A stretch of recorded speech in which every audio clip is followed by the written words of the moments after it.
kalikokuwa kaeleweki, kajamaa waliko kauza, kakaibuka kuwa kawaziri mkuu.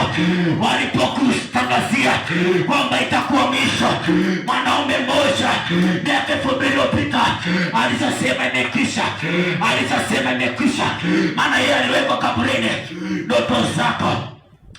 Ndoto zako hazitaishia hewani mwanangu, mipango yako haitaishia hewani mwanangu, au kai kaburini mpaka kitokee. Nimsikie mtu mmoja mwenye imani akisema amen. Anasema sitakufa mpaka nione matokeo, sitakufa mpaka Bwana afanye, sitoki hapa mpaka Bwana afanye. Ninampenda Yakobo, alikuwa amekaa mahali kwa hofu nyingi ya kuuliwa na ndugu yake Esau. Alikaa peke yake Yakobo ule usiku, akiwa ametanguliza mali zake, ametanguliza wake zake, ametanguliza kila kitu. Yakobo anawaza, nikikutana na Esau ataniua. Anasema Esau ataniua, Esau ataniangamiza. Ule usiku malaika wa Bwana akajichanganya, akajionyesha pua yake. Alipojionyesha pua yake, Yakobo akamkamata, akasema, wewe malaika wewe, rakatapasaka, sikuachii.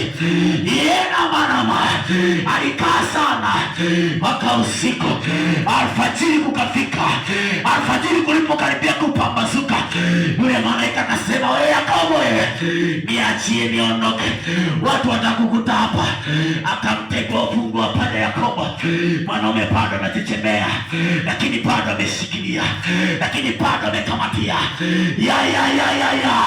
Anamwambia yule malaika, sikuachii mpaka unibariki, sikuachii mpaka unibariki.